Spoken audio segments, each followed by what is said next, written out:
fofo. Ah, tirei uns prints, ele tava sorrindo. Mas vamos lá, vamos entrar em 3, Pera. 2, 1. Não? 3, 2, 1 de novo. Agora sim. Boa noite. Sempre que fazer isso, essa tirada de Jornal Nacional é bem bacana. Boa noite. Vamos aqui à parte 3 do nosso debate, parte 3 da nossa aula de hoje. Foi um evento incrível, uma aula assim, super densa, mas ao mesmo tempo leve, com muito conteúdo, muita informação, de uma forma muito interessante. E a gente passou o dia e nem percebeu. E agora a gente vai para a parte do calor humano aí, né? Vamos para a parte do debate, né? Então, vamos lá para o debate. Agora chegou a hora de todo mundo poder participar um pouquinho, se colocar. E pessoal aqui pelo YouTube, a gente está voltando agora. Vamos mandar os links aí para o pessoal pelos grupos. E passo a palavra aqui para o Fábio Fabrício e para o Antônio Feiden. Francisco. Alberto Feiden, vamos Amigo. lá. Oi. Francisco. Mas é parecido. Agora, mas vamos lá, obrigado. Pessoal, só fazer um esclarecimento. Talvez tenha me empolgado um pouco, porque a gente tinha pouco tempo e corremos significativamente naquele final, né? Mas precisava trazer para vocês a determinação central do conflito, que é o capital, né? Ele move o conflito, ele move todos os conflitos, né? na sociedade dele, a sociedade da mercadoria do capital. Então, ao passar os elementos do capital, da sua fórmula de funcionamento, isso pode ter soado demasiado complexo, tanto pela aceleração, né, como sem caminho, pela ausência de caminhos prévios, pode ter soado demasiado complexo para alguns de nós. Então, fica o convite. Vocês já têm aí, a gente já compartilhou o calendário dos cursos de formação, tem 2 cursinhos, que chama Como Funciona a Sociedade 1 e Como Funciona a Sociedade 2, tem as datas, são 2 cursos de introdução ao modo capitalista de produção. Tá? Cursinhos de noções básicas de economia política. São todos convidados, e aí tudo isso fica cristalino. É isso.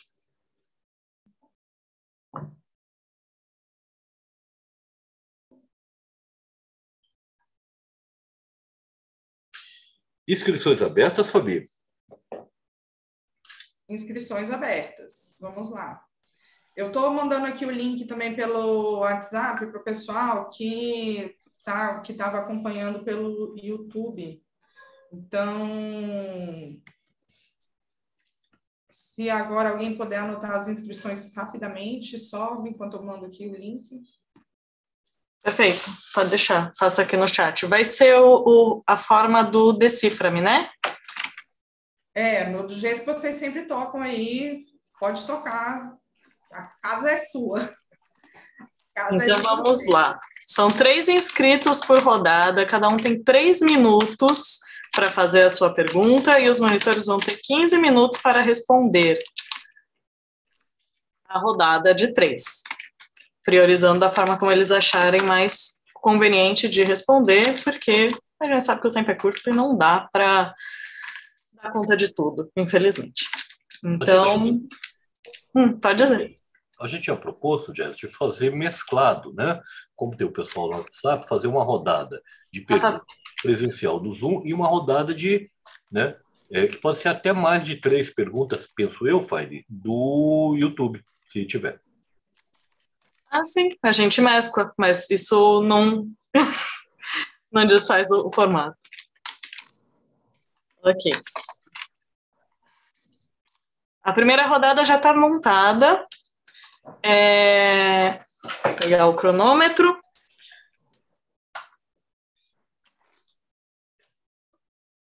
E depois das rodadas tem as considerações finais com o Faiden, certo?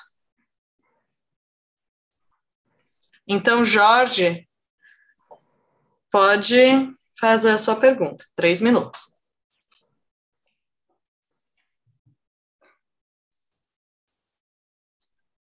Jorge? Só um momento, os participantes não podem abrir o próprio áudio.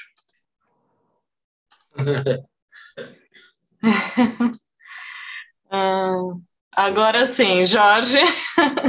Um desconto aí no meu tempo, né, chefe? Claro, nem eu estava esperando ouvir sua voz. Pode ir. Tranquilo, eu estava tentando aqui. Fábio Fábio. O camarada José Martins, muito conhecido nosso, né, em seu último boletim, né, em seu último entusiasmado boletim, né, ele começa colocando assim: finalmente uma crise geral, né, uma guerra pela primeira vez no pós-guerra 1945. Parece que começou a crise tão esperada pelos partidários da Revolução Proletária Internacional.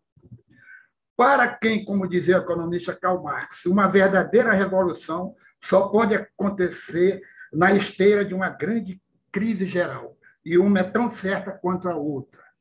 Com base nisso, Fábio e Fábio, para os dois, eu começo a primeira pergunta. Para o capital, acabou o seu limite? Ou seja, como falou o Fábio, não há mais soluções contratendenciais para resolver o problema da crise? Vou tentar fazer uma segunda, não sei como é que está meu tempo. Fábio coloca sob a improvável condição de uma terceira guerra mundial. Mas John Biden, com ou sem blefe, né, falou na imprensa americana, né, se ele, abre aspas, se eles, os russos, movimentarem contra a OTAN, será a terceira guerra mundial, fecha aspas. Creio que não dá para falar numa guerra convencional. Aí os Estados Unidos levariam vantagem, né? Pois o capital não tem ética, não tem sentimentos, não tem moral, ou seja, não está preocupado se a humanidade vai se ferrar, né? E aí abriria uma possibilidade para uma guerra nuclear. É isso, Fábio e Faider. Boa noite e obrigado. O próximo inscrito é o Orlando.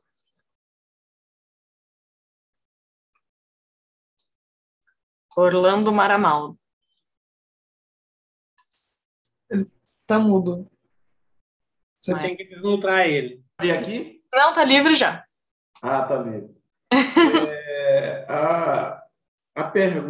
A minha pergunta vai nos dois pontos que não ficou muito claro assim para mim, né?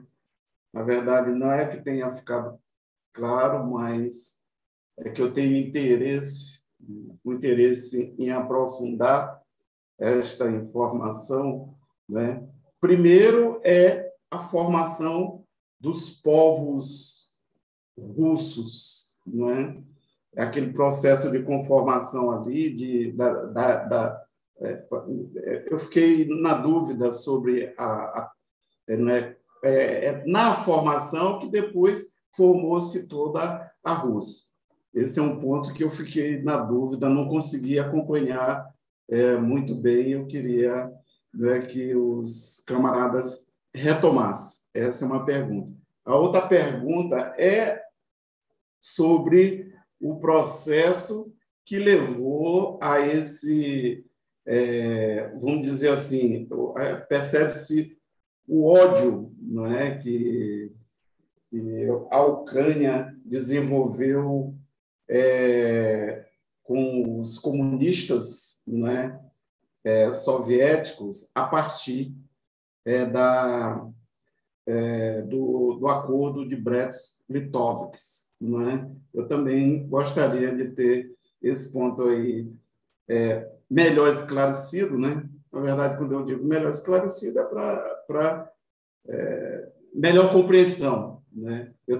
É um outro ponto que eu fiquei, vamos dizer assim, na dúvida, né? E gostaria que os camaradas, né, aprofundassem também, né? Porque me parece que ali é uma questão central que tem desdobramentos até com relação a se a Rússia ocupa ou não toda a Ucrânia, né? Talvez naquele ponto ali né, da impossibilidade de a Rússia levar adiante, né, de uma ocupação da Ucrânia, né, em decorrência em função desse sentimento, né, está diante de uma possível insurgência, né? Ou seja, a Rússia não teria como fazer uma dominação em toda a Ucrânia. Me parece que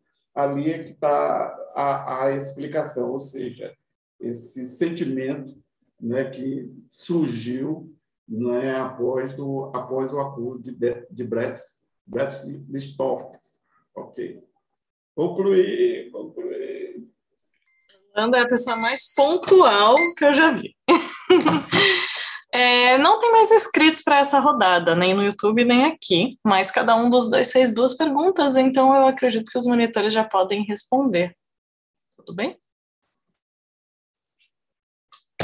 Quer garimpar uma terceira aí, não? Ninguém? Alguém? Ninguém inscrito. Começam respondendo? Indo para a pergunta do Jorge. Bom, acho que o Martins é um excelente analista, ele faz algumas análises boas, mas volta e meia ele dá uma escorregada e dá uma torcida, ele deixa de ser analista e ser torcedor. Me parece que nesse último boletim dele ele vira um pouquinho torcedor e muito pouco analista, né? E cai, de certa forma, cai na narrativa de que é a primeira grande guerra depois da Segunda Guerra Mundial. Não, na verdade e aí eu discordo um pouquinho do que o Fábio terminou, de que é o primeiro elemento do novo processo. Eu acho que não, eu acho que é a continuidade da expansão do capital estadunidense. Não consegui, por causa do tempo, a gente fez um roteiro muito longo, não consegui falar sobre a saída da crise de 2008, em que houve uma destruição do capital muito forte, né? A gente teve a crise dos PIGs na Europa, teve a Primavera Árabe, teve o Brexit, quer dizer, são tudo movimentos do capital para se renovar. E aí a questão, se o capital chegou ao seu limite? Não, o capital não chegou ao seu limite. O capital vai se reinventar com a crise, e vai se reinventar às custas dos trabalhadores. Nós vamos pagar o pato, de qualquer forma. O que está acontecendo, e pode estar acontecendo de novo, é o seguinte: com o aumento da mecanização, da automação, a quantidade de trabalho vivo final nos produtos está ficando cada vez menor e, portanto, vai ter cada vez mais mercadorias que precisam ser realizadas, e o capital consegue acumular menos mais-valia, porque há menos mais-valia unitária em cada peça de mercadoria. Isso dá um brutal abaixamento na taxa de lucro. E isso complica a crise. É isso que está fazendo com que as últimas 2 crises tenham sido tão violentas e tão brutais. E vão exigir tanto reajuste em cima dos trabalhadores, né? Então, eu acho que sim, o capital vai conseguir superar essa crise. Ela está superando. O processo da guerra é saída da crise, não estamos entrando numa crise nova. A gente está saindo da crise de novembro de 2019, que a Covid ajudou a queimar muito capital, ajudou a destruir direitos dos trabalhadores, mas isso não é o suficiente. Então, agora, com a guerra, isso está acontecendo de novo, isso está nos afetando. Quando você diz que aumentou o combustível, aumentou o alimento, na verdade, eu sinto dizer, você está enganado. O capital está baixando o teu salário. É isso que está acontecendo. A guerra é uma guerra entre imperialistas, onde nós, trabalhadores, só vamos perder, nós não vamos ganhar. E nós não estamos nos organizando para derrubar o capital. Ao contrário, nós estamos nos organizando para eleger pessoas que vão salvar o capital. Então, é essa lógica contraditória que a classe trabalhadora está.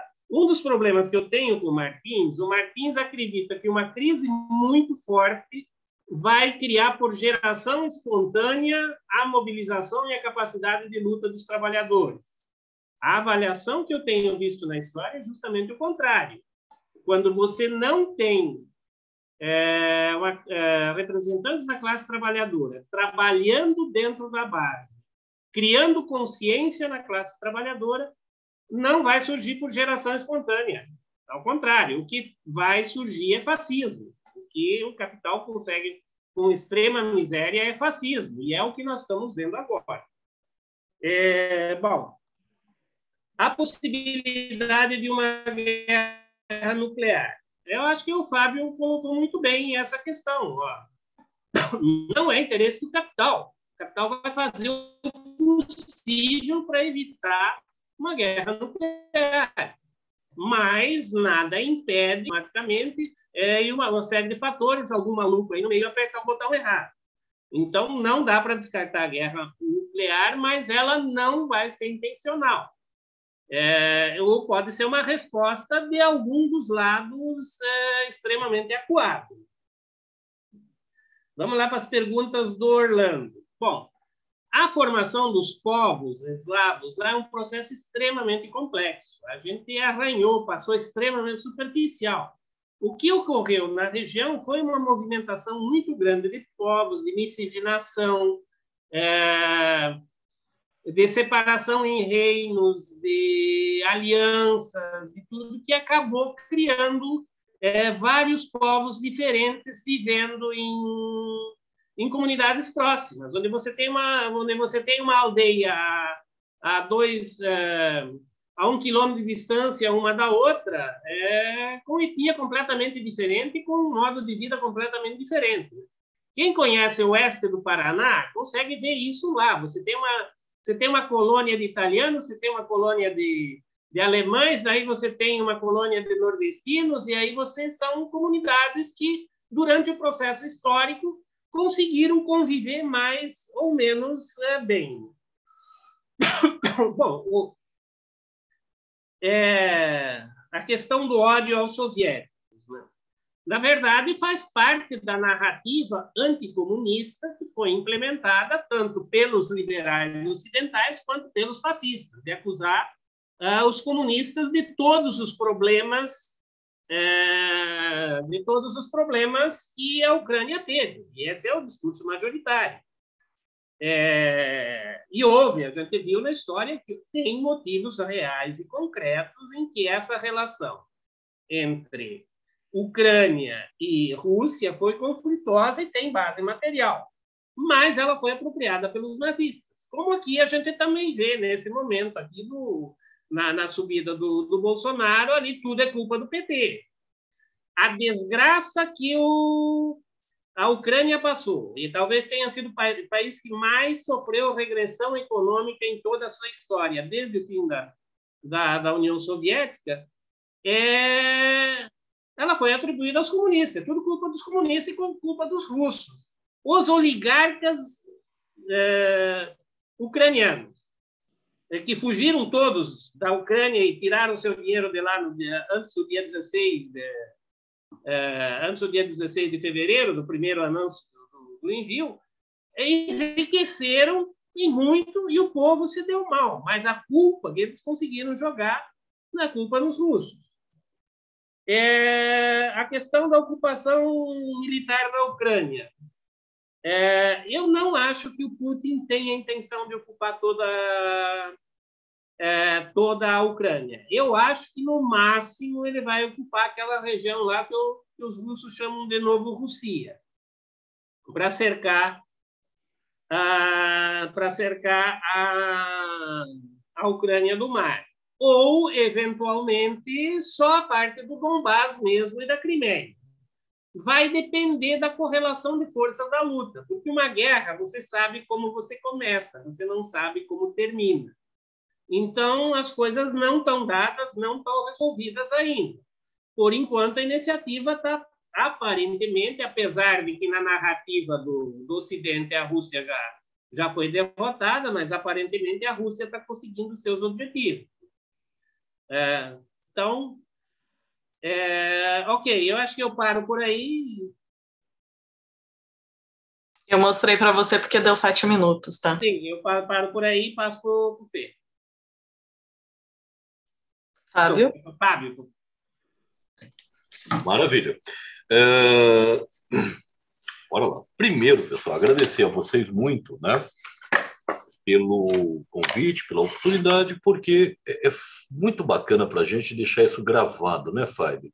Isso vai resolver um problema significativo na vida. Agora, a partir de agora, toda vez que alguém perguntar para a gente sobre a Ucrânia, a gente não responde. A gente passa 3 links de vídeo que a pessoa não vai assistir, mas isso nos desonera, né? Ó, em Minas Gerais, quer saber o que a gente acha da Ucrânia? Veja esses 3 vídeos, é isso, né?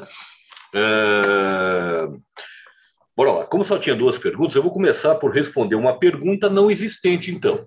Tá? No chat anterior, no chat da tarde, tinha uma ponderação, né, um comentário de Maria de Fátima, muito bacana, né, que Maria de Fátima coloca lá, a história é repleta de violência, né, e desses processos brutais que nos chocam.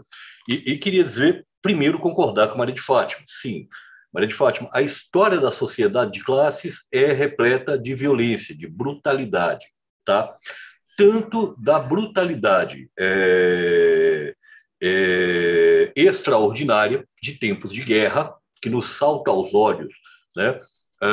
Como da brutalidade e violência cotidiana dos tempos de paz, onde, através dos processos de assalariamento, né, massas humanas, né, são levadas à fome, miséria, brecha, né? Brinca com isso dizendo, ó, quem se defende? Quem se defende porque lhe tiram o ar, apertar a garganta. Para eles, há um parágrafo na lei que diz, agiu em legítima defesa.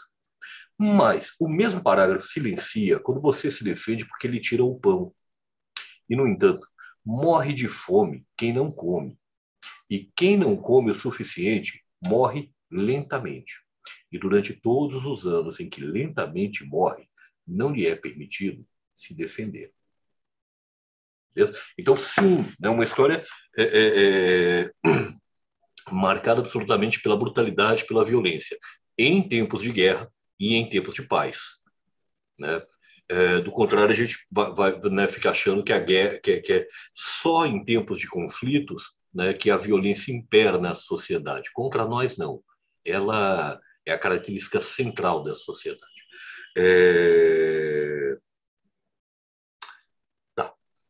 Jorge coloca a questão do Martins, né? Jorge nos provoca, né Fábio? Martins, né? Quer dizer, nosso grande, né? Genial, tá? Analista, né? O Zé Martins, ele é uma figura imprescindível, um incansável. Muitas vezes ele está sozinho lá naquela imensa arquibancada vazia dos que acreditam que está vindo a grande crise geral. Tá? No 13 de maio, por exemplo, tem uma brincadeira, né? Que muitas vezes, quando a gente convidava o Martins para as análises de conjuntura e o Martins chegava, né, Fábio? O coro cantava uma canção que era assim: ó, a bruma leve das paixões que vem de dentro, ok? Tu vem chegando e eu já escuto os teus sinais. Tu vens e eu já escuto os teus sinais.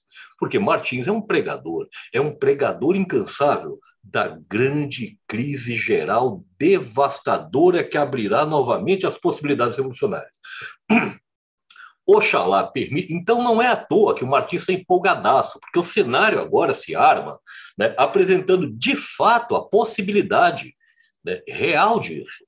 Então, oxalá permita, né, que seja feito justiça à torcida e a tão longa expectativa do Martins e que realmente o cenário, né, se reinaugure.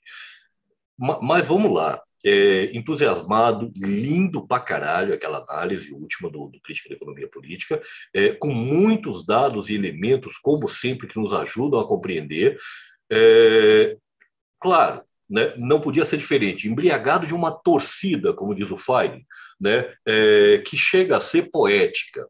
Então, eu só não bloquearia com o Martins, que o Martins tem certeza, e nós temos impressões. Existe uma forte tendência, como há muito tempo não há, de realmente se construir uma crise generalizada do capital. Ela não está dada, né? Isso é vivo. questão do Orlando, né? Orlando, você traz algumas questões que a gente não conseguiria trabalhar aqui nesse tempo, cara, mas nem a pau. Nós precisávamos do tempo que nós teve hoje, talvez um pouco mais, né? Mas uma delas, acabou o tempo? 2 minutos, obrigado. Uma delas dá para responder, tá?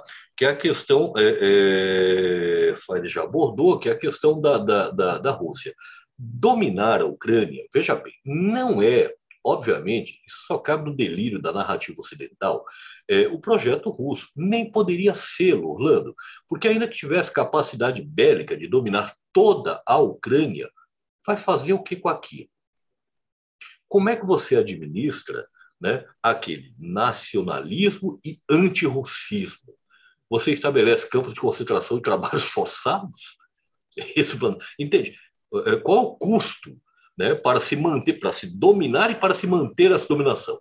A Rússia está tendo uma dificuldade tamanha, porque, pelos diversos fatores já apresentados, está fazendo uma intervenção diferente da OTAN, que mata metade de bombardeio e sai matando a outra metade da população por terra e domina os territórios. A Rússia está tentando, né, ter o mínimo de baixa. Porque os russos são bonzinhos? Porra nenhuma. Né? É parte do seu projeto, é parte do seu processo. Né? Então, é uma ocupação lenta, obrigado, Jess, e que não visa seguramente dominar toda a Ucrânia, muito menos anexá-la forçosamente, né? Mas sim criar o cordão de proteção e isolamento, se tudo der certo, criando repúblicas independentes, tá? Na região do Donbás, na região de Mariupol, na região, todo aquele pedaço chegando em Odessa, né? Isolando o acesso. Ligando com a Transnistria. Ligando com a Transnistria, isolando o acesso, né, do Mar de Azov e Mar Negro, né, e criando aí essa linha de proteção que, claro, ao fazer isso, torna, né, ao dominar essa área industrializada, inviabiliza a entrada na OTAN, porque a Ucrânia não dominará mais todo o território por ela reivindicado. Inviabilizará a entrada na União Europeia, porque a União Europeia não quer uma Ucrânia sem aquela região. A Ucrânia já é um investimento, né, anti-Rússia, não é um investimento em si mesmo. Agora, sem isso, ela é um péssimo negócio que a Europa não quer. A Europa já vai ter que arcar, né, com todo o prejuízo desse processo, com o fluxo migratório de refugiados, que será brutal. É isso. Fê, pode assumir, então. Beleza, vamos para a próxima rodada, gente. Antes de eu passar a palavra para o pessoal que se inscreveu aqui no Zoom, eu vou ler uma pergunta do Centro de Educação da Classe Trabalhadora, MA, que ele mandou lá no chat, e avisando para o pessoal que está no YouTube, se quiser mandar uma pergunta no chat, a gente lê aqui também. Ele diz: Fábio ou Faiden, o que vocês comentam sobre a China e Taiwan? E aí eu vou aproveitar para complementar essa pergunta, para colocar um outro ponto que acho que seria legal ser comentado, quais as possibilidades de uma Ucrânia no território chinês? Para além, agora a gente vai para os nomes da segunda rodada. Fernando Borges. Com você, camarada. Eu não entendi a última pergunta. A pergunta dele é para vocês comentarem sobre a relação de China e Taiwan, mas aí eu complementei falando assim, quais são as possibilidades da gente ter um processo parecido na Ucrânia dentro do território chinês, desse território chinês, que é Taiwan. É a pergunta do Antônio agora. Eu acho que é a pergunta que veio do YouTube, que está meio aberta. Isso. Eu acho que a dúvida é se tem alguma possibilidade da China invadir Taiwan, aproveitar essa onda e pegar esse vácuo e invadir. Eu acho que tem rolado esse boato na internet. Eu não sei se eu entendi bem, mas eu acho que deve estar relacionado a esse boato aí, essa pergunta. Não, sim, com certeza. Aí, é que eu mesmo estou complementando a pergunta e botando uma pergunta em anexo aqui com o Já organizador. pegou, aproveitou, já entrou junto. Já entrei junto e tento analisar essa relação, lembrando que Taiwan é território chinês já, né? Ou ainda não, né? Mas já vai. E é isso. E aí, Antônio, pode falar, Antônio. Oi. Então, primeiro, poxa, saudar aí o Fábio e o Faiden pela pesquisa, pela exposição, muito bom, trouxe dados interessantes e fundamentais para a nossa compreensão desse evento, desse acontecimento. Né? Se daqui a pouco vocês escutarem um tambor aqui do vizinho, aqui atrás, numa corimba que está batendo forte, eles deram uma pausa. Se estiver atrapalhando aí, sinalize. E foi muito bom, porque, na minha compreensão, se eu compreendia com profundidade, os camaradas sinalizaram que, para além de uma questão que se apresenta como conjuntural, ela traz questões da própria dinâmica da acumulação capitalista, né? Que abre uma janela que, dentro do próprio campo marxista, alguns camaradas nossos têm negado a questão do imperialismo nos termos de Lenin, a questão da nação. E aí eu quero queria que os camaradas, o Faiden e o Fábio, falassem por quê?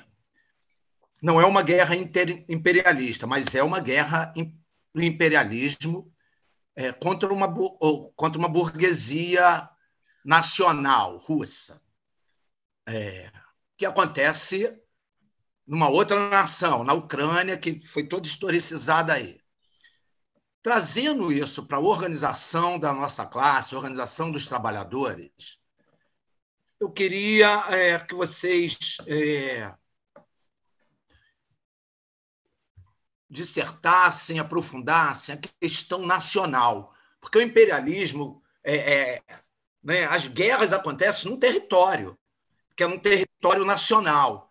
E a impressão que eu tenho, a compreensão que eu tenho, principalmente aqui no Brasil, né, nós não estamos com uma internacional comunista nem nada, que a gente tem que ficar esperando uma deflagração mundial simultânea para a gente começar a se organizar. Na realidade, o que eu quero aprofundar é a perspectiva de nós estarmos pensando numa revolução e fomentar uma revolução no espaço da nossa nação. Ou seja, alguns setores muito pequenos já parece que tratam disso. Talvez a gente esteja inserido nisso. Apesar de uma grande parte de uma esquerda marxista negar. Hoje, a própria organização que eu pertenço sai com a questão eleitoral meramente, que é tática, a gente não está negando nada, mas me incomoda quando não se fala mais em revolução, quando não se fala numa organização para combater isso, e abre-se essa possibilidade, me parece, que vai ficando mais nítida, ainda que não esteja nesse momento revolucionário de fato, mas de preparação dos quadros. Né? É isso.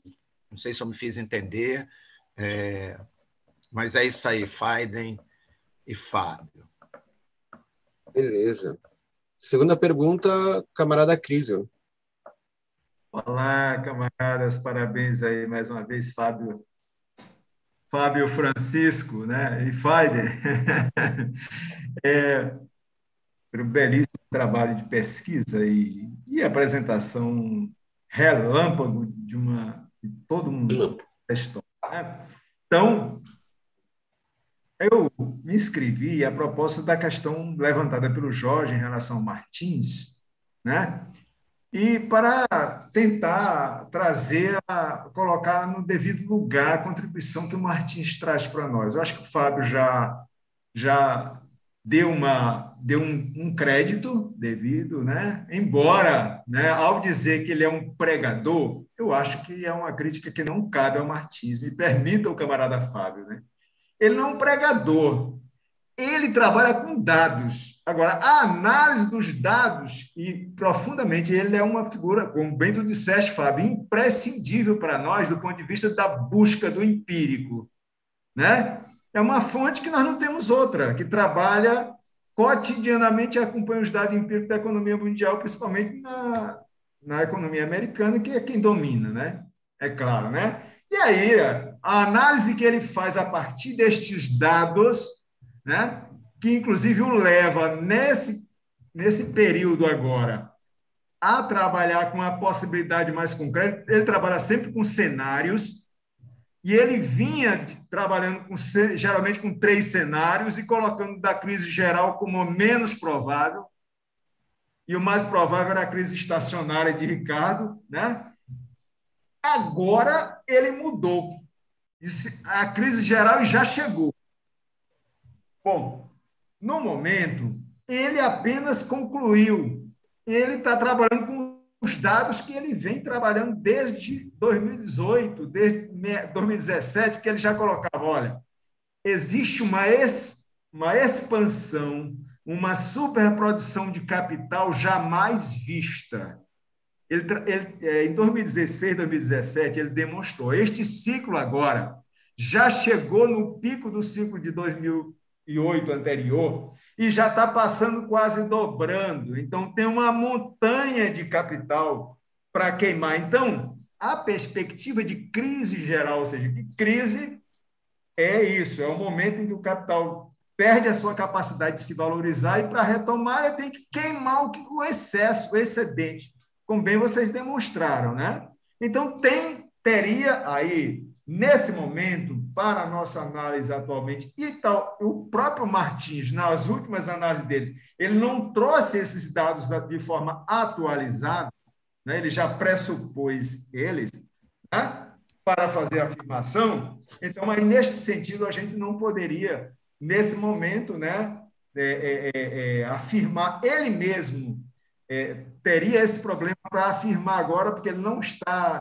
E, como bem vocês disseram, a pandemia já queimou para porra, né? Mas é real. A economia não voltou a se projetar. Então, esse é um elemento concreto. E a guerra está ocorrendo, né? Como bem vocês demonstraram, não é uma guerra da Rússia contra a Ucrânia, né? Tal é a Rússia contra a OTAN e tal, que nesse momento se desenvolve na Ucrânia, que tem o problema da China, que tem tudo isso. Meu tempo esgotou, né? Bom, é isso aí, eu passo a bola e vocês estão...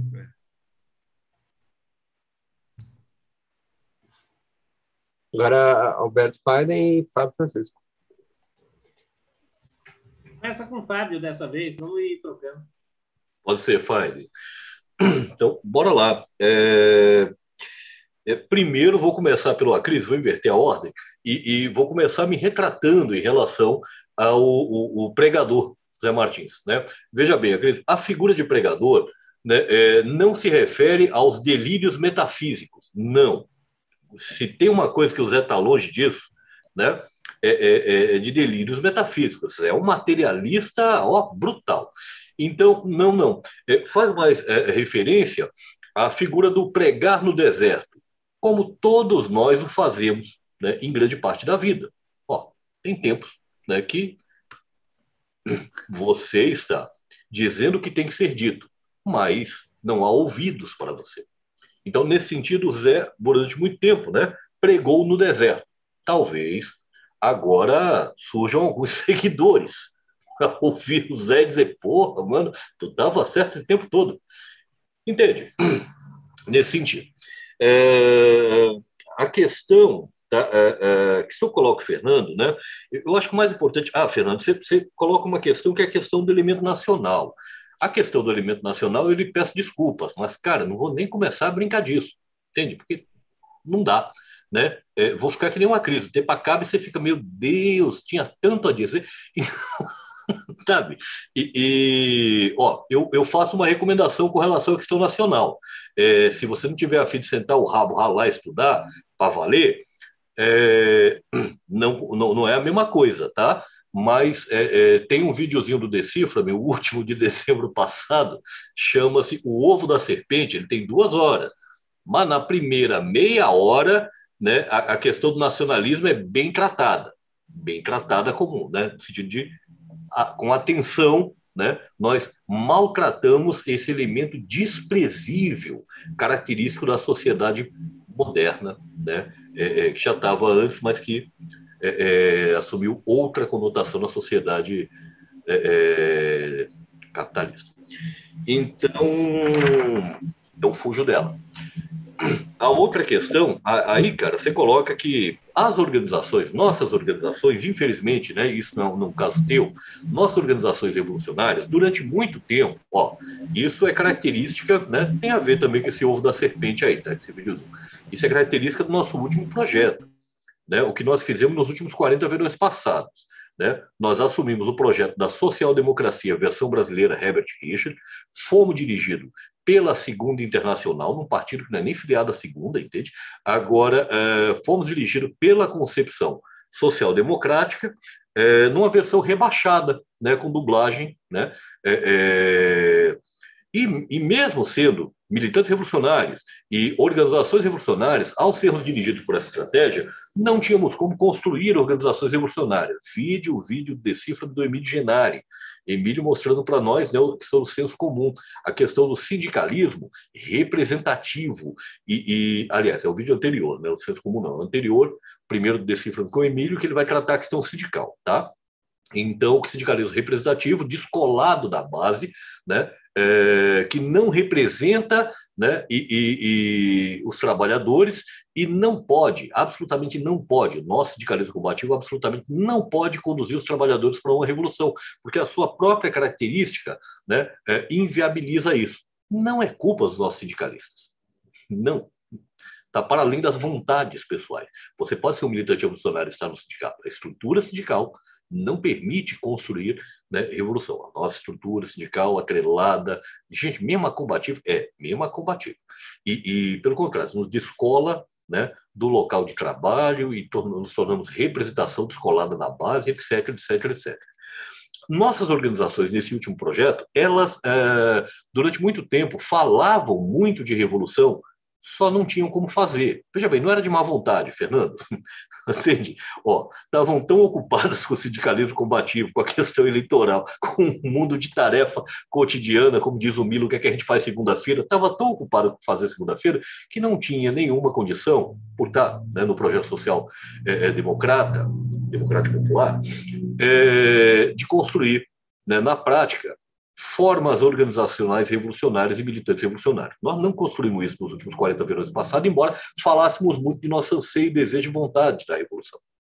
Agora, quando você aponta que nossas organizações já não falam em revolução, isso coloca a gente no segundo patamar, entende? Porque antes a gente falava da nossa intencionalidade. Agora você aponta tendências, problemas para o Martins, porque ainda que a crise geral se instale no capital e abram-se condições, como diz Paulinho, verdadeiramente revolucionárias, você aponta aí tendências, né, do que possibilidades possíveis do que pode acontecer, por exemplo, no Brasil, não só, tá, gente? Não é um pecado só nosso. Por exemplo, no Brasil, é o cavalo passar e ninguém montar, meu velho. Entende? O cavalo passa, nós olha e fala, eita, passou, era bonito, não era? Era, cavalão, rapaz. Só vamos perceber depois que passou, a gente nem vê. Só vê depois. Olha que cavalo. Entende? Então, olha, parece, Fernando, né? Uma coisa boa é que, veja bem, como nós é materialista, né? Então não é curso de formação, agitação, propaganda, jornal, Facebook, né, boletim que conscientiza, né, os trabalhadores. Né, a realidade concreta. Aí é rosa. Toda luta se inicia por questões econômicas e no seu decorrer se transforma ou não, né, em luta política. em avanço, salto da consciência em si para a consciência para si, a consciência revolucionária. Então, veja bem, no próprio processo das lutas existe, né, uma remota possibilidade de se fazer ou fazê-lo, de se conformarem novas organizações revolucionárias e de novo tipo, que superem as nossas. É como que dizendo que, se depender das nossas, tudo indica que o cavalo vai passar. E olha, só veremos depois, como disse a Cris. Mas existem chances remotas, né, dos trabalhadores em luta, né, que se inicia pela luta econômica, alçarem, né, a dimensão de luta política, a depender dos desdobramentos dessa coisa, ter desdobramentos para nós, né? Oxalá. E, cara, para acabar, não sei quanto tempo eu tenho aí, Fê, mas para acabar, Centro de Educação da Classe, MA talvez seja Maranhão, Centro de Educação da Classe. Cara, eu não sei o que são vocês, né? Mas se puderem escrever no chat aí para gente, obrigado, Fê, estou concluindo. Rapidinho, Fábio, se puder escrever no chat aí para a gente, é muito legal. Cara, porque se tem uma coisa que nós está carecendo, inclusive para esse processo que vem, é de centros de educação da classe, para preparar, né, um pouquinho daquela ponta de lança, né? A lança mesmo é a classe, sem ela nada é feito, mas para perfurar o bicho carece a ponta de lança, mais dura e afiada, que nós chamamos de vanguarda revolucionária, essas coisas todas, que tem que estar credenciado na lança, né? Tem que estar presinho nela. Então, que bom que vocês existem. Conta para nós aí o que vocês fazem. Se tem canal, se tem boletim, o que vocês têm para nós conhecer. China e Taiwan. Existe chance da China invadir Taiwan? Não, nenhuma. É como dizendo que existe chance do Brasil invadir o Rio Grande do Sul? Não, cara. Tem nenhuma chance do Brasil invadir o Rio Grande do Sul. Né? Porque o Rio Grande do Sul é Brasil. Então, não. Né? Quem acompanhou a Revolução Chinesa sabe que, né, derrotados, né, o Kuomintang, o Partido Liberal Chinês, né, eles bateram em retirada com seu exército após o triunfo da Revolução em 49 e ocuparam, né, a ilha de Taiwan. Tudo bem? E a China deixou com autonomia relativa, primeiro era reconhecido como China, depois aí conseguiu dizer, não é China, não reconhece a China continental, mas Taiwan é China. Em algum momento, a China vai fazer esse movimento. Chance dela aproveitar agora e dizer agora que está no fervo eu vou? Eu acho que nenhuma. A China não tem pressa. E o processo de Taiwan está tranquilo e favorável, digamos assim. Né? Não tem dificuldades da China ocupar Taiwan. Eu acho que não é a Ucrânia, sabe? Assim, não tem parâmetro entre a questão de Taiwan e a questão da Ucrânia. Né? Lá não quando a China fizer uma ocupação de verdade, uma reintegração do território, e penso que com maior facilidade. Desculpa estourar o tempo aí, Fábio. Só um esclarecimento. Meu computador travou lá, por isso eu vim aqui. Quando você fala quem acompanhou a cubana, quem acompanhou a chinesa, os cursos que a gente já fez, não se já estudou por conta própria, se vivenciou. Não, vocês não devem ter vivenciado essa revolução, acho que não. Obrigado. Temos uma grade de cursos chamada História das Revoluções, né, uma grade de 9 cursos, onde a gente passa 20 horas em cada processo revolucionário tentando minimamente entender. É que você fala, quem vivenciou quem vivenciou os cursos, né? A revolução, né, Fábio? Quanto tempo que eu tenho e quanto que sobrou? 7 minutos. 7 minutos, Fábio.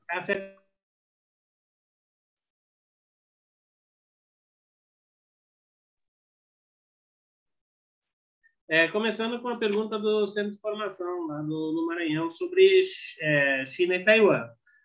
Concordo com o Fábio. Eu acho que a gente não tem não é interesse da China fazer uma ocupação militar. Na verdade, ela está mostrando força. Tem uma correlação de forças interna em Taiwan que, nesse momento, através desse processo das revoluções coloridas, fake news e coisa e tal, a corrente pró-estadunidense venceu as eleições e tem maioria no Congresso. Mas, no momento anterior, estava no poder, estava no governo a fração pró-China. E os investimentos de Taiwan dentro da China são muito grandes. Há uma interrelação muito grande. que uma boa parte dos capitalistas sediados em Taiwan tem interesse na China. Então, eu acho que não é uma questão de ter... A China vai precisar de tempo, ver a dificuldade que Taiwan vai ter de sobreviver sozinho sem a China, né? E eles já anunciaram o seguinte: empresa que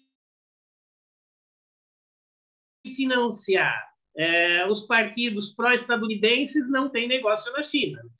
Então, tem sanções reversas por aí também. E, na verdade, essa declaração de que a China vai invadir Taiwan, essa é aqueles blefes, jogo sujo dos Estados Unidos. Isso é conversa do Biden. Na verdade, funcionou na Ucrânia, né? Porque quando saiu a primeira notícia, quando Biden anunciou que a Rússia ia invadir a Ucrânia lá em novembro do ano passado, em Moscou isso foi uma surpresa, ninguém entendeu nada. Mas isso foi falado tantas vezes que acabou tendo um resultado que se tornou inevitável. Bom, com relação à questão do Fernando, é uma guerra, aquela questão, eu só brinquei um pouquinho lá da questão de guerra imperialista e guerra interimperialista, né, no sentido de que tem uma discussão se dentro dos termos do Lenin a Rússia pode ser enquadrada como um país imperialista, ou se ela é uma economia periférica. Eu estou no sentido de que sim, eles até podem querer ser imperialista, mas querer ser imperialista não transforma o país em imperialista. É a mesma coisa do Brasil querer ser imperialista, né?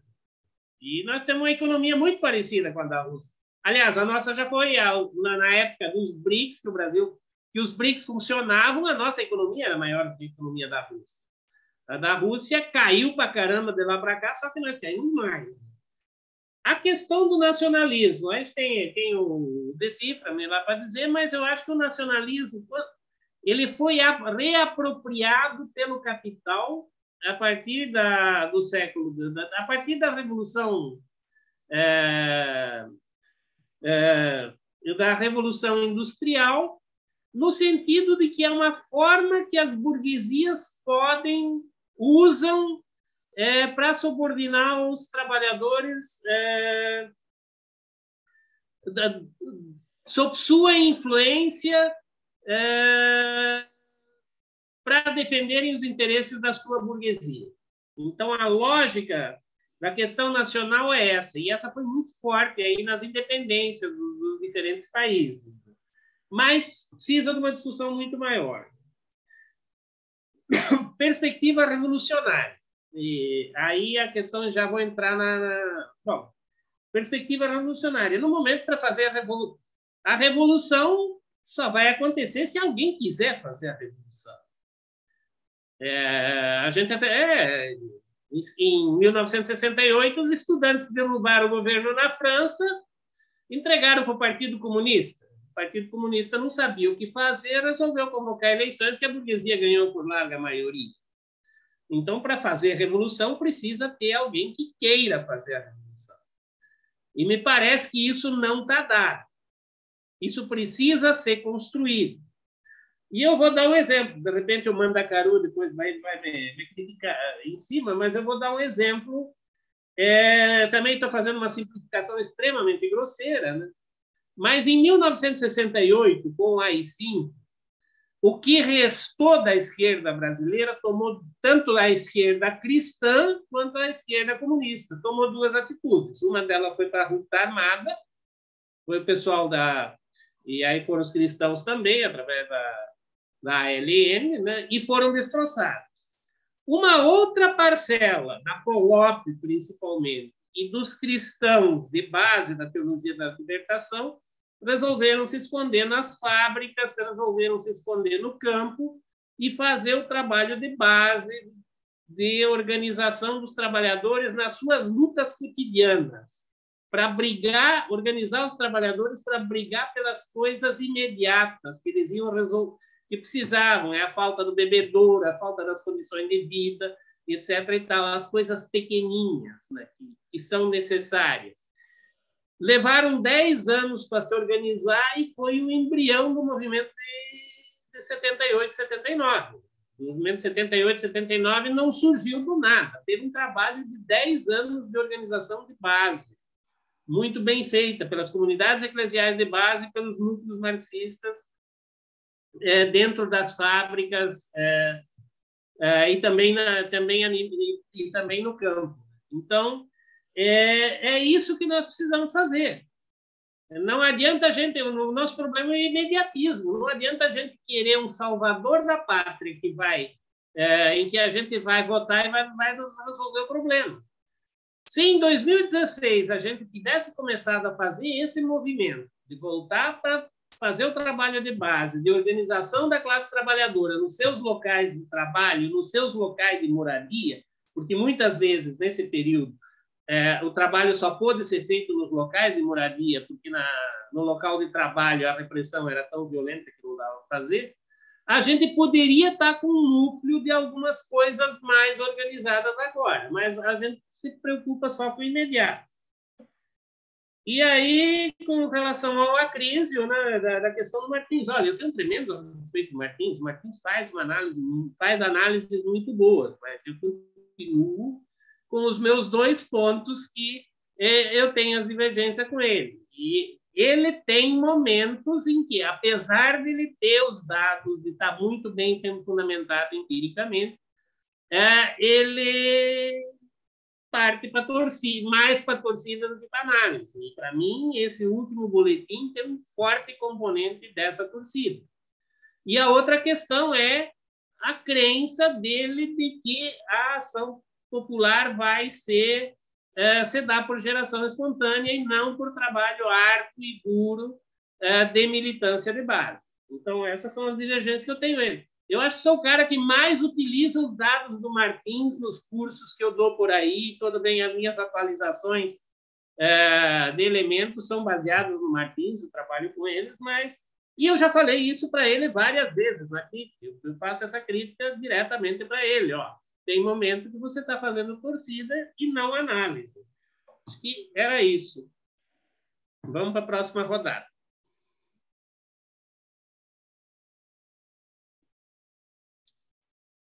Para a próxima rodada, a gente tem Vanderlei, Marie Claire. Deixa eu ver se tem alguma pergunta no YouTube. Mais nenhuma. Então, Vanderlei. 3 minutos, camarada. Vanderlei?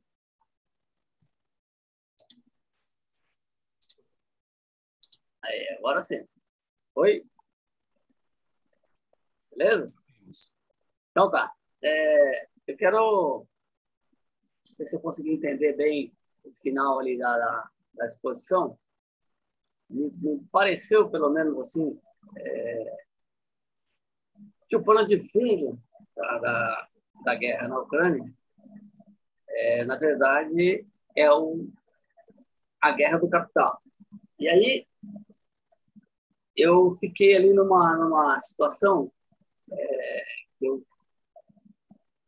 eu enxerguei, vamos dizer assim, nas falas, uma guerra entre uma potência de capital contra outra potência de capital se armando, ou seja, os Estados Unidos com a sua OTAN e todo o seu aparato, os capitalistas, e a União Soviética se unindo à China, e aí sendo um segundo capital. Bom, de qualquer maneira é o seguinte, essa guerra ela vai chegar num ponto, e a gente sabe disso. E aí eu pegando um gancho aí do boletim do Zé, que traz aí essa visão da abertura do novo processo revolucionário, a minha pergunta seria a seguinte, com base nessa condição, para nós, entendendo que o Zé estaria no caminho certo, qual seria o melhor desfecho dessa guerra? Porque a guerra é deles e não é nossa. Nós só estamos aqui assistindo e acompanhando e quiçá, produzindo nossas condições para intervir no nosso momento certo. Então, qual seria para nós o melhor desfecho dessa guerra? A Rússia fazendo todo o trabalho que ela está fazendo e aí abrindo a possibilidade da China, né, se elevar, o seu capital se elevar e eles se fecharem no bloco, ou a própria OTAN com os americanos vencer e aniquilar e inviabilizar o processo que a Rússia iniciou. Eu queria que você trabalhasse um pouquinho nesse campo, para a gente ver se a gente realmente concordaria ou não com o Zé, e concordando ou não concordando, qual seria para nós o melhor caminho, aí, o melhor cenário, né, entre essas duas condições. É mais ou menos isso.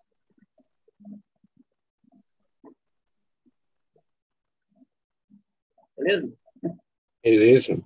Fechou. Próxima pergunta, Marie Claire. Sou eu. Bom, gente, primeiro agradecer demais, viu? O dia cheio de coisa muito, muito interessante, que ficou muita coisa para a gente continuar vendo aí. A minha pergunta é muito, muito simples e acho que curtinha. Qual é o papel e o poder da China neste momento, nesse entrevero entre Rússia, OTAN, Biden e a coitada da nação que está sendo bombardeada o tempo todo? Era isso.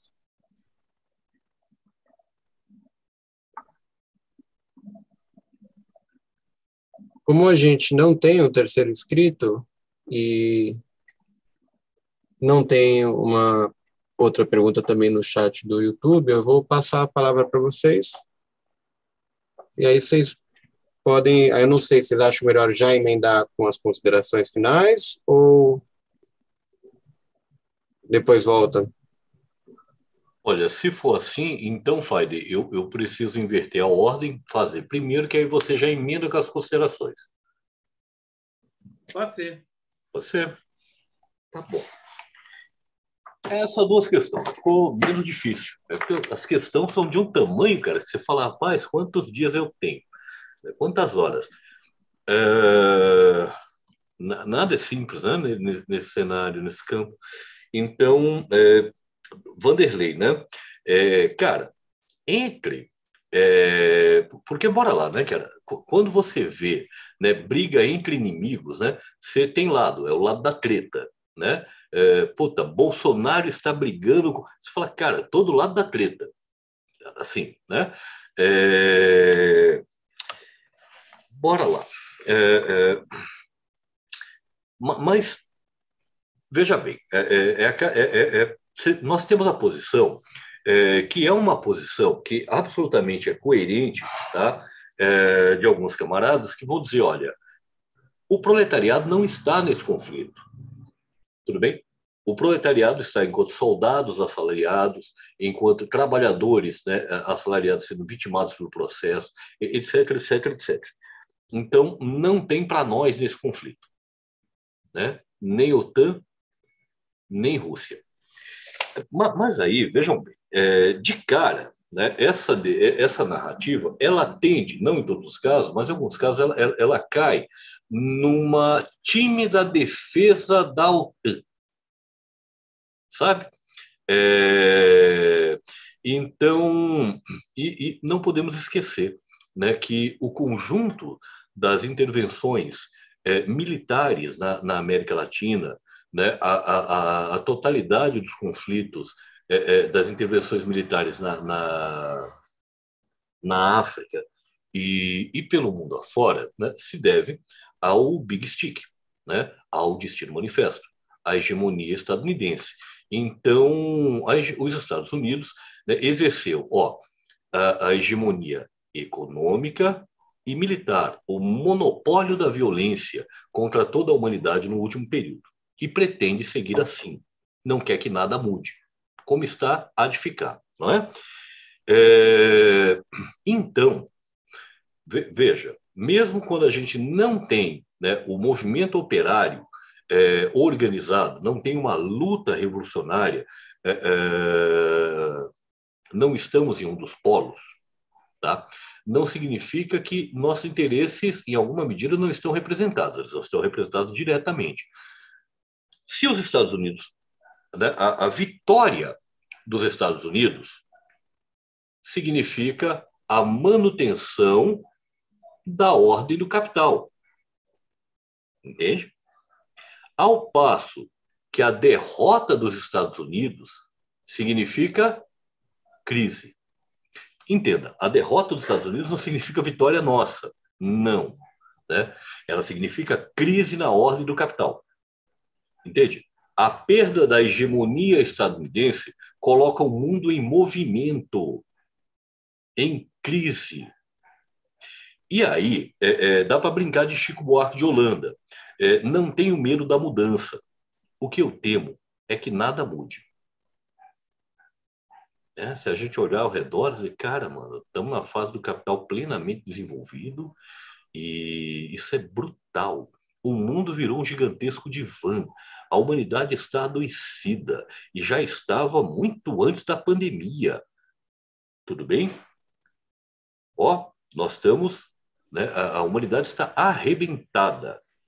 Então, não tenho medo da mudança, Vanderlei. O que eu temo é que nada mude. Por isso, eu torço nesse conflito, eu torço pela contradição, né? Pela crise do capital. E a crise do capital passa, veja bem, eu não torço pela vitória da Rússia, eu torço pela derrota dos Estados Unidos. Porque isso coloca em movimento, tudo bem? Isso nos coloca em crise. E aí existe alguma possibilidade. Lembra da velha máxima da filosofia? Só se filosofa em crise? Pois é, cara, o mundo só se transforma em crise, né? Enquanto está estável, está sob controle da ordem. Tá? Então, tem um lado, o da derrota dos Estados Unidos, / Europa Ocidental, que pode botar, né, o capital em movimento, em crise, né, e nos colocar a todos em movimento. A questão da Marie Claire aí é bem legal, né, cara? Porque qual é o poder da China nesse momento? Veja bem, isso é uma loucura, porque a China, pacífica desde 59, teve ali um conflitozinho, né, com os vietnamitas, apoiando o Camboja. Então, para além do Vietnã, participou, né, da guerra da Coreia, que é aquela guerra que a gente sabe que tinha, né, chineses, franceses, ingleses, australianos, neozelandeses, soviéticos. Há quem diga que tinha até coreano naquele conflito. E bora lá. A China, ela se transformou hoje no que acredito eu que, em número de soldados, de longe o maior exército do mundo. É um exército de proporções chinesas, né? O EPL, o Exército Popular de Libertação original da Revolução, já era uma coisa brutal. Quando a gente vai ver, né, números de Revolução Chinesa, gente, uma batalha, 420 mil soldados do Kuomintang foram mortos. É uns números bizarros, entende? Proporcionais, né, à população chinesa. Então, né, me parece que a China tem numericamente o maior exército do mundo. O seu poderio bélico andou avançando, eles investiram nisso desde 59, né, e, olha, se não né, a maior potência militar, está empatando, tá? Mas a minha aposta é que a China hoje é uma potência militar maior que os Estados Unidos, mas que, diferente dos Estados Unidos, não está espalhando o Big Stick pelo mundo, porque a China adotou uma outra tática, né? Derrotar o inimigo no jogo dele, derrotar através, né, da disputa de mercado, né, através da produção de valor, da exportação de capitais, da exportação de mercadorias, e tem feito. Né? Se a gente parar para pensar, por exemplo, o canal do Panamá é chinês. Sim, Bolsonaro de Sufaida acertou uma. A China não está né, comprando do Brasil, ela está comprando o Brasil, mas ela não está comprando só o Brasil, ela está comprando a África, ela está comprando, né, parcelas significativas da Europa, a China, né, segue no seu projeto de hegemonia econômica do globo. Veja bem, é um projeto ousado, né? Não é um projeto só de se tornar a maior potência mundial, não, é um projeto de hegemonia econômica do globo, é um negócio muito maluco, das proporções aí do on-road, enfim, a nova Rota da Seda. Então, eu acho que assim, Maricléia, a equação que se põe hoje, né, para os estadunidenses, veja bem, eu, né, não queria estar na pele deles, porque eles olham para a China e eles veem, cara, as chances de vitória enfrentando militarmente a China são 50-50. Talvez seja pior que isso. Até porque quem ataca, né, quem defende tem a vantagem. Não é? Então, o conflito militar com a China é uma coisa que é quase impossível de vencer. Por isso precisa juntar todo mundo, e o movimento agora é fazer esse ajuntamento subordinado à OTAN, né, porque sabe que vão precisar enfrentar a China. E se é tão difícil vencer a China, vão se meter a besta com isso por quê? Porque eles não têm alternativa. E a cada dia que passa, a China se torna economicamente mais forte e militarmente mais forte. Então, o tempo joga a favor da China e contra os Estados Unidos. Eles precisam fazer isso. E a China quer adiar ao máximo, porque o tempo joga a seu favor. Não vai atacar, né? Não vai ocupar agora, que não é atacar, né? Mas pegar de volta Taiwan e etc. A China quer tempo. Tempo para fazer o quê? O que segue fazendo faz tempo. Ok? Lembra que os tempos para os povos chineses é distinto? Né? Uma sociedade de 4.000 anos, cada dinastia durava ali, em média, né, 400, 600 anos. Os chineses fazem projetos de longo prazo. Né? E, bora brincar de analogia, a dinastia do Partido Comunista, né, inaugurada em 49, que eliminou pela primeira vez a fome endêmica. Isso tem impacto, isso tem peso significativo, né, que tem apoio de 92% da população chinesa, que tem a maior participação popular, política do mundo, maior que qualquer sistema democrático. E por isso tem, né, apoio de aprovação de 92% da população, sendo que na juventude, sub-25, é 96%. Então, né, a China, o grande sonho americano nesse momento é conseguir construir, e vem tentando isso a vida toda, né? Lembra o processo do levante liberal da paz celestial, todo o financiamento dos processos de Hong Kong, né, as tentativas em Macau, o barril de gasolina em Taiwan. O sonho dos Estados Unidos é que a China imploda, né, é que dentro da China se geste um movimento, né, que fragilize, né, a direção do Partido Comunista Chinês. Quão comunista é esse Partido Comunista é uma outra discussão, né? A gente tem um curso de 2 dias, a Revolução Chinesa, aí, e ainda não dá conta. Agora, bora lá. Entende? O sonho é esse, que o movimento interno arrebente aquela bagaça.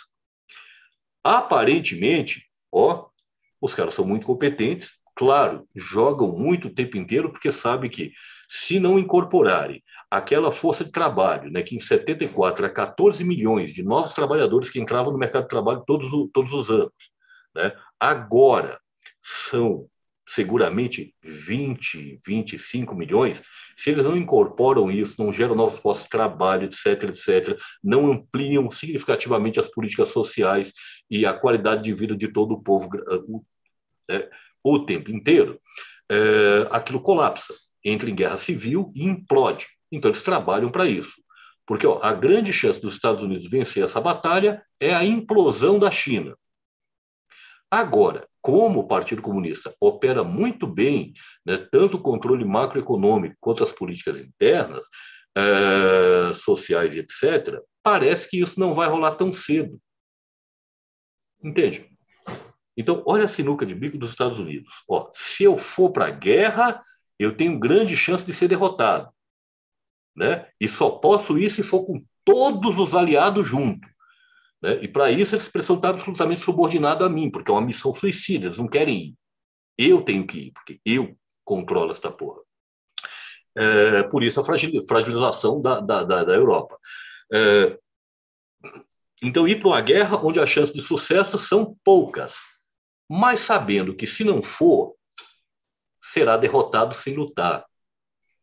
E quanto mais o tempo passa, piores se tornam as condições de vitória. Então, ó, eu não queria estar no lugar desses caras. Nossa, deve ser angustiante pra cacete. Isso. Ok. Vamos lá, então. Fábio, bom, eu sinto discordado, Fábio, de uma possibilidade de uma eventual derrota dos Estados Unidos nessa guerra da Ucrânia.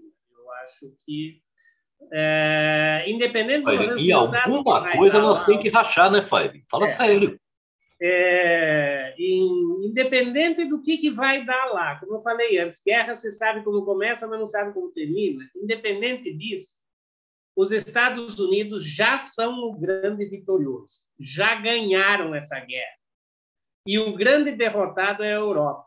A Europa está de joelhos nos Estados Unidos. Puta, como é que é, Fábio? Não é a Ucrânia, menos ainda a Rússia. O grande derrotado é a Europa.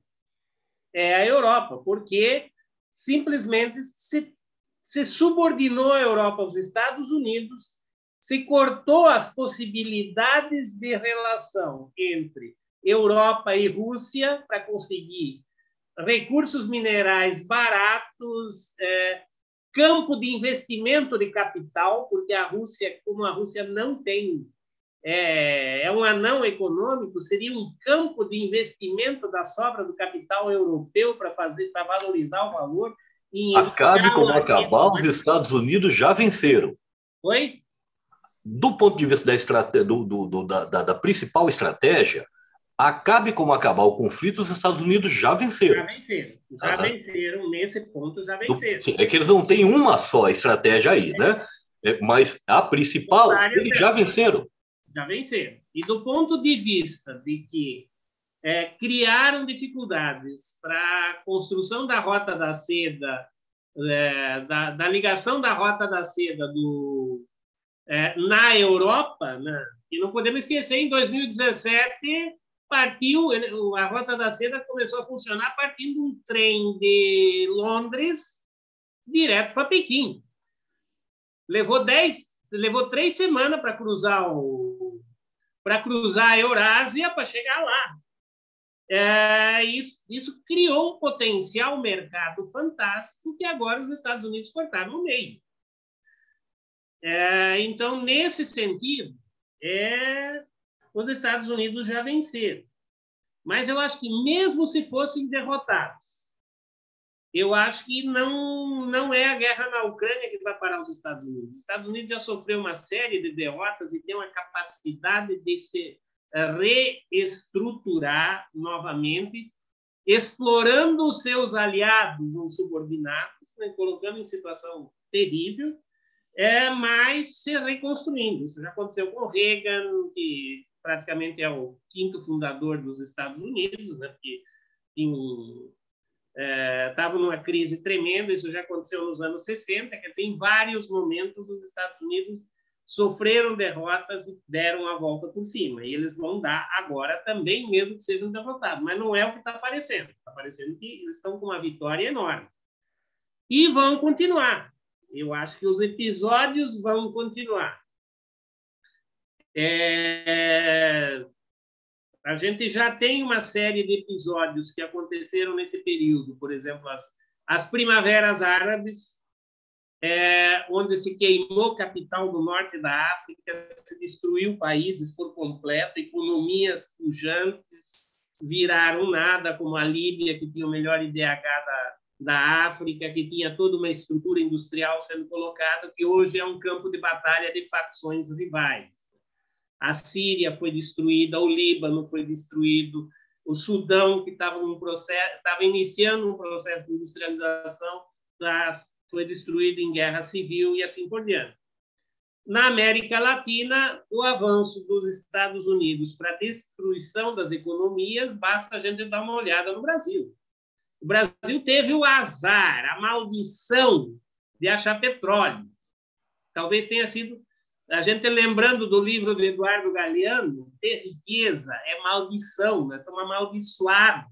Se ele não tivesse achado aquele capital, aquele petróleo lá, talvez as nossas condições teriam sido melhores, mas teve um movimento em que o capital americano, associado com a burguesia local, deu o golpe e hoje internacionalizou tudo e nós importamos o petróleo mais caro do mundo do Brasil. Quer dizer, nós importamos o nosso petróleo ao maior preço possível. Eu vou comprar gasolina da Petrobras em Ponta Porã a R$ 2,50. É gasolina da Petrobras exportada do Brasil para a Petrobras, eu compro a R$ 2,50 em Ponta Porã. Agora, aqui no Brasil, eu pago eu pago R$ 7,65. Então, esse movimento de captação da mais-valia do planeta inteiro para fazer a reconstrução militar e estratégica dos Estados Unidos está em andamento. E isso vai acontecer com os europeus agora, que vão ter que comprar, como não vão poder comprar o gás natural russo, vão comprar gás liquefeito de petróleo dos Estados Unidos a 5 vezes o preço, vão ter que construir toda uma infraestrutura de recepção desse gás liquefeito de petróleo, que vai ter que ser comprada, vai ter que ser feito por empresas estadunidenses, porque as empresas alemãs, francesas e russas estão sancionadas porque eles ajudaram na construção do Nord Stream. Então, tem todo um processo desses, em que o capital estadunidense, hegemônico, se apropriou da economia europeia. Então, não tem desfecho positivo para a classe trabalhadora nessa luta. Ganhe Putin, ganhe Europa, nós estamos ferrados. Nós não temos o nosso projeto, e acho que isso nós precisamos fazer, criar o nosso projeto de emancipação humana, porque, me desculpem, mas eu não tenho a mínima vontade de morar num planeta hegemonizado pela China. A China é com as condições que está agora. Eu quero morar numa sociedade de livres produtores, e não num mundo que vai virar o modelo da Colômbia. O mundo sob a hegemonia dos Estados Unidos, o modelo que a gente tem é a Colômbia. É as livres facções mercenárias degladiando entre eles. Felizmente, para vocês não se jogarem da janela, os Estados Unidos têm contradições internas. Eles têm uma tremenda dificuldade nas disputas internas das próprias frações de capital interna, que podem criar implosão nos Estados Unidos por dentro. Mas aí eu não tenho elemento de análise, aí eu estou dando uma de torcedor um pouquinho. O Freire, não é só nós que racha, então? Não somos só nós que rachamos. Tem uma disputa. O Biden representa o capital ligado ao petróleo e à indústria armamentista. Paradoxalmente, com toda a truculência dele, o Trump não representa esse segmento. O Trump representa o terceiro setor, o setor de serviços e coisa e tal, e ele, durante o seu governo, segurou o complexo militar, achando que é uma desgraça ficar gastando dinheiro com milico pelo mundo inteiro, que esse dinheiro podia estar sendo apropriado pelo setor capitalista, não ligado ao setor militar. Então, essa contradição está colocada. E essa contradição tem tempo que pode explodir em setembro nas eleições de meio termo, em que, se o Biden perder o controle do Congresso, pode paralisar por 2 anos o governo dos Estados Unidos e essa máquina. Mas essa máquina anda também muito bem sem o governo, né? Tanto que troca. Foi de Bush para Obama, de Obama para Trump, de Trump para Biden, mas a máquina continua no trilho, ela não sai do trilho, né? Você pode acelerar ou desacelerar, mas ela não sai do trilho.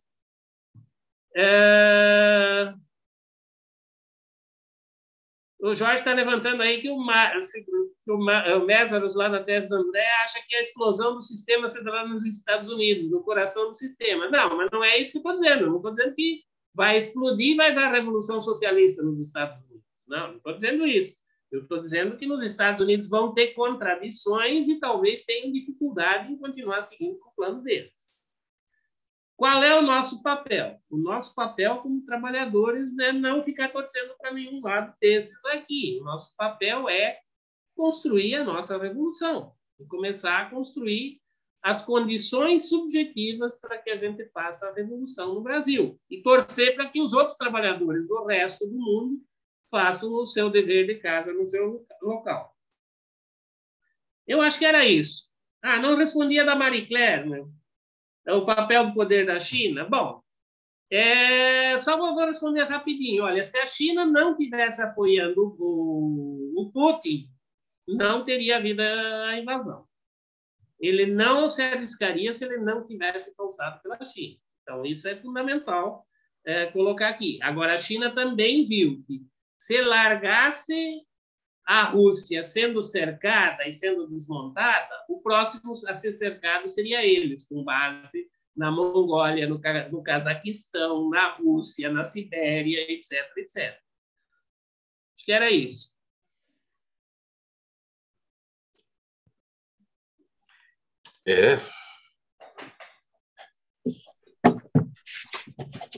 Seriam as considerações finais ou o Faiden já emendou com a resposta? Eu já emendei.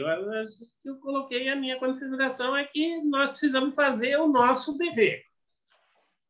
Ou seja, criar as condições subjetivas. Porque as objetivas o capital está fazendo. Sim, sim. Thiago de Mello? Paulinho vai me linchar com isso daí, mas... Então, Fabi e Adeildo para encerrar a atividade, né? Gente, que atividade maravilhosa, hein? Vou passar para o Adeildo para ele falar, daqui a pouco eu me coloco. Pessoal, vocês me dão um minutinho, eu queria dizer uma coisa para vocês, posso? Claro. Obrigado. Olha só, é um amigo nosso que mandou esse recado aqui para você, viu? Ele diz o seguinte, ó.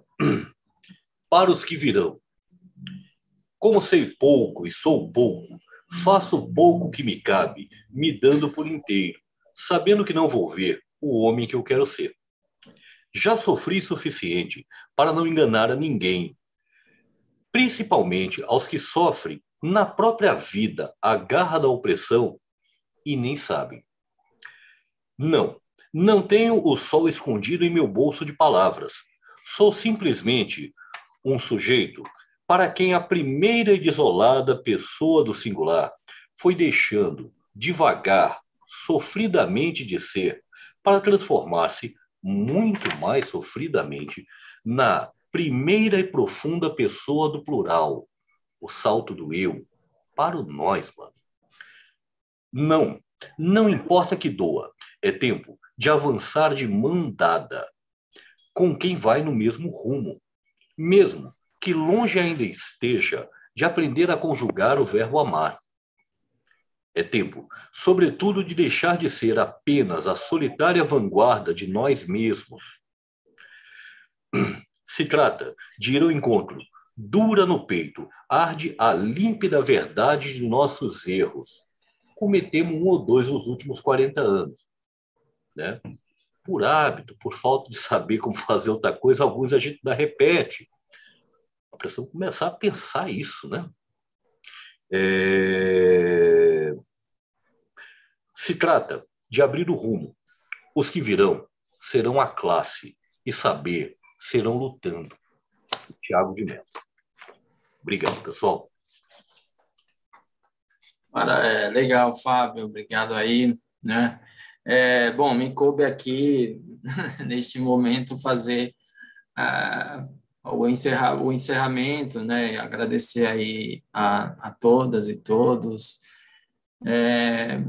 Como representante da Associação dos Assistentes Sociais e Psicólogos do Tribunal de Justiça do Estado de São Paulo, aqui também representado pela Maria Claire, nossa presidenta, a quem eu quero já agradecer de antemão aí a disponibilidade, a disposição que essa mulher tem de ficar aí com a gente durante esse dia inteiro, cervejinha ali do lado, ficar com a gente o dia inteiro, são mais de 10 horas aqui, né? Nós aqui no Zoom, mais um outro contingente, um outro grupo de pessoas que ficou durante o dia inteiro aí no YouTube, né? Então, eu quero fazer um agradecimento especial ao Fábio e ao Faiden pela excelente apresentação e uma didática tão boa para tratar de um tema tão espinhoso, né? Que é esse complexo aí que a gente está vivendo lá no leste europeu, mas que sabemos isso tem repercussões no mundo inteiro, especialmente nos países aí de capitalismo dependente, né? Então, acho que isso é importante a gente destacar, dizer que foi um prazer a associação e uma satisfação a associação fazer parte dessa organização. Espero que tenhamos outras atividades, outras parcerias aí com o Fábio, com as demais entidades, com a Fabiana, né, que foi aí o primeiro contato que teve. O Fábio aí fez essa articulação aí toda para incluir outras entidades. A gente tem aqui, são 10 entidades que fazem parte da organização dessa atividade para trazer essas informações, essas reflexões críticas sobre o que o mundo está vivendo atualmente. Então, quero dizer que é uma grande satisfação para a ASP-TJSP fazer parte dessa organização e saber que a gente pode contar e que podem contar com a gente para outras atividades, porque são atividades que trazem elementos com os quais a nossa associação dialoga, perspectivas críticas com as quais a nossa associação ela defende e ela valoriza e busca trazer para seus e suas associados e associadas reflexões como estas.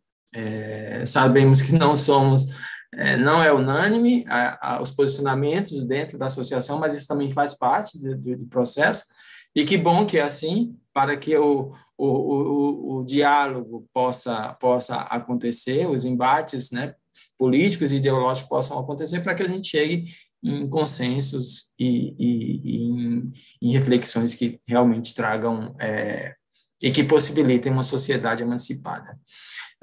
Não posso me alongar muito, porque a gente já está passando do teto, já passamos, inclusive, mas eu não posso deixar de finalizar essa atividade trazendo para vocês um poema que eu penso que sintetiza um pouco isso, que fala sobre a necessidade do conhecimento para que a gente não tenha certezas, para que a gente busque sempre o conhecimento e não se ache dono da verdade, porque os acontecimentos eles são repletos de perspectivas, repletos de valores e de ideologias, entre outras coisas. Então, eu quero trazer aqui um poema. Eu acho que a grande maioria daqui já conhece, mas eu penso que é importante a gente falar ele novamente. Eu já falei ele em algumas outras atividades que fizemos, inclusive atividades de formação da nossa associação, mas eu acho que nunca é tarde para a gente ratificar o que o poema do Mauro Iasi lhe traz para a gente. O nome do poema chama-se Aula de Voo e diz o seguinte: o conhecimento caminha lento feito lagarta. Primeiro não sabe que sabe, e voraz contenta-se com o cotidiano orvalho, deixado nas folhas vividas às manhãs. Depois pensa que sabe e se fecha em si mesmo. Faz muralhas, cava trincheiras, ergue barricadas. Defendendo o que pensa saber, levanta certezas na forma de muro, orgulhando-se de seu casulo. Até que maduro, explode em voos, rindo do tempo que imaginava saber, ou guardava preso o que sabia. Voa alto sua ousadia, reconhecendo o suor dos séculos no orvalho de cada dia. Mesmo o voo mais belo, descobre um dia não ser eterno.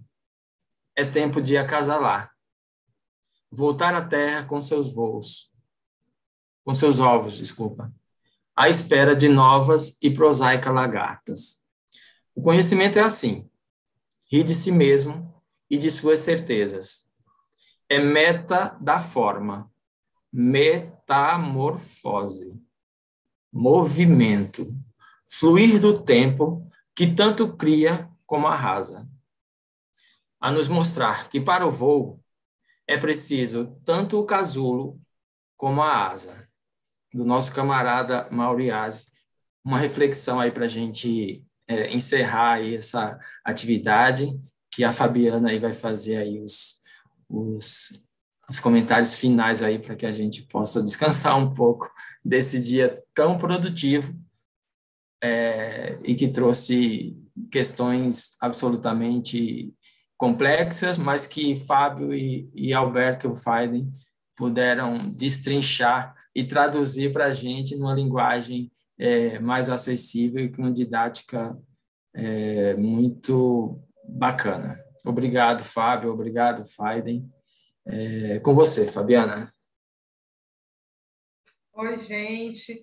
Nossa, eu quero agradecer a todos que estão presentes, a todos que participaram, todos que estiveram aqui com a gente até agora. Foi um dia muito intenso e eu não tenho palavras para agradecer a generosidade de todos vocês que organizaram junto a mim esse evento e a generosidade em me receber também, acolher a minha demanda e todo o carinho que vocês me acolheram durante todo esse processo, tornando esse processo verdadeiramente coletivo. Interromper, Fabiana, mas precisa lembrar uma coisa, né, que eu não sei se acho que a gente não contou, né, que a ideia de fazer essa atividade nasceu veio da Fabiana, né? Nasceu da Fabiana, que procurou Ivo Toné para fazer um debate sobre a Ucrânia, uma live.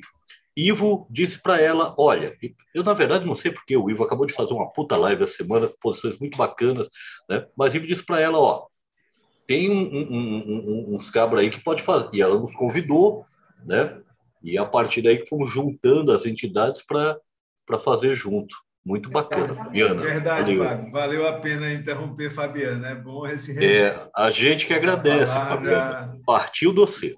Exatamente. Eu que agradeço, gente. Obrigado, e agradecendo aí também o professor Ivo Toné, que eu já ia chegar nele aí, que foi o grande catalisador desse encontro. E por esse encontro eu pude conhecer o Fábio Francisco, pude conhecer o Alberto Faiden, pude conhecer o Adeildo, pude conhecer a Jazz, a Vanessa, várias pessoas que eu pude me conectar agora, já vários ciclos de estudos maravilhosos, e foi muito legal esse encontro, estou muito feliz. A gente teve um dia longo e com a participação de várias pessoas que ficaram firmemente até o fim do evento, e foi muito legal toda a experiência. As aulas, tanto da manhã quanto da tarde, tanto agora à noite, maravilhosas, extremamente didáticas. Por isso que eu falei com toda certeza lá no início da live que são os professores, sim, porque como não dizer que são professores, né? Quem mais merece aí esse título, depois de um dia inteiro de formação como a gente teve hoje? Então, só tenho a agradecer a todos vocês. Quero já fazer futuras atividades, me aguardem para chamar para futuras iniciativas, futuras provocações, e vários projetos para pensar aí voltado para os assistentes sociais, voltado para uma formação política mais ampla também. E quando eu comecei com o canal nas redes sociais, a ideia era essa: criar um espaço de debate crítico, criar um debate de formação política, de formação profissional. E hoje eu estou assim, me sentindo muito feliz por sentir que realmente esse objetivo foi alcançado. Então, espero que seja uma longa caminhada nossa, aí com tantas entidades, com tantas organizações, que a gente possa ter vários momentos juntos aí pelo futuro, viu? Obrigada a todos e só tenho a agradecer, foi maravilhoso, gente. Obrigadão.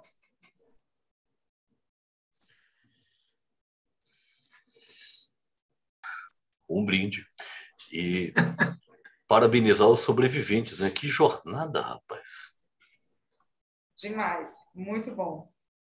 Ai, gente, vou deixar aqui registrado o abração para o professor Ivo Tonê, viu? Um grande abraço aí, porque de uma generosidade incrível, e sem o auxílio dele esse encontro não teria acontecido. Eu estou igual criança hoje aqui, sabe? Nossa, estou super feliz. Então tá, gente, então vamos encerrando por aqui. Obrigada a todos, tá? E os links a gente vai mandar pelos grupos. E uma salva de palmas para todos nós. Obrigada. Muito bom saber que estamos do lado certo das trincheiras. E como diz o poeta, né? Mais importante do que a própria luta é saber quem está ao seu lado nas trincheiras, né? Então, estamos juntos. Obrigada, viu? Valeu, gente. Obrigado. Valeu. Até.